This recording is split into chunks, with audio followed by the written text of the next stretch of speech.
The Great Journey. No one remembered exactly when the road had begun. Some said it started at birth.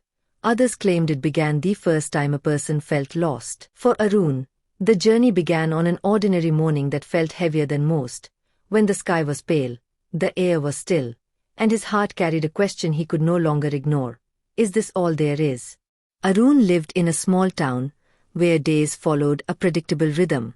Wake up, work, return, sleep. The town was not cruel, but it was narrow in its expectations. People learned early how to fit themselves into neat shapes.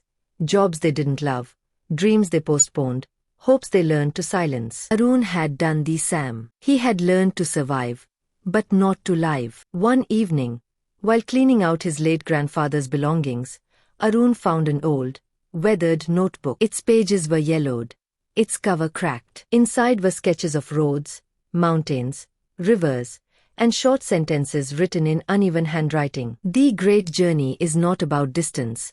One line read. It is about becoming. Arun felt something stir inside him, something he had buried long ago. His grandfather had been a quiet man, known for long walks and thoughtful silences. People said he never went far, yet he always seemed full of stories. Arun suddenly understood why.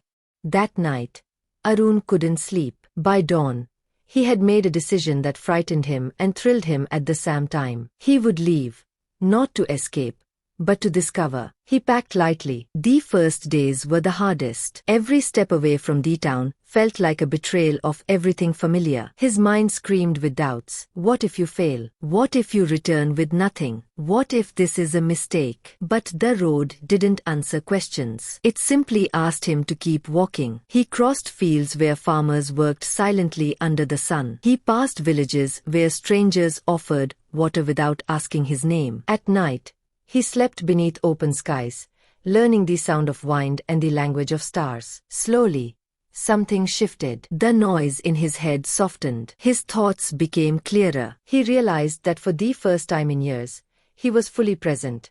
No deadlines, no roles, no masks.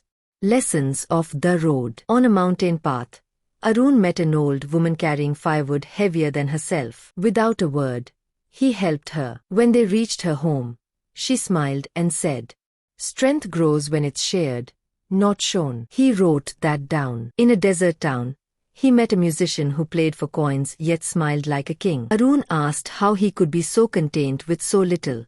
The man replied, "I stopped measuring my life by what I owned and started measuring it by what I felt." Arun wrote that too. In a crowded city, Arun got lost, truly lost. Streets twisted endlessly, people rushed past, and loneliness returned with full force. For the first time, he cried. Not quietly, not politely, but deeply. And in that moment, he understood another truth.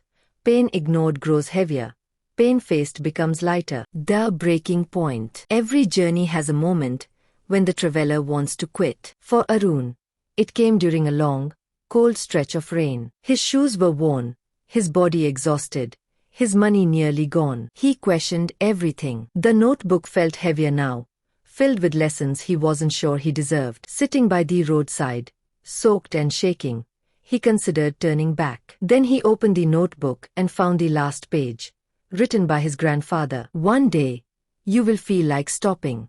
That is when the journey truly begins." Arun laughed through his tears. He stood up and walked on. The return. Years passed, not measured in calendars, but in understanding. When Arun finally returned home, people barely recognized him. He looked older, leaner, quieter, but his eyes held something new. Peace, depth, direction. He did not return rich in money, but rich in meaning. He did not bring grand tales of conquest, but stories of kindness, failure, resilience, and growth. He rebuilt his life, not as it was, but as it should be. He worked with purpose. He listened more than he spoke. He walked often. And sometimes, when young people came to him asking for advice, he would smile and say, "Don't be afraid of long roads. The great journey doesn't change your location. It changes you."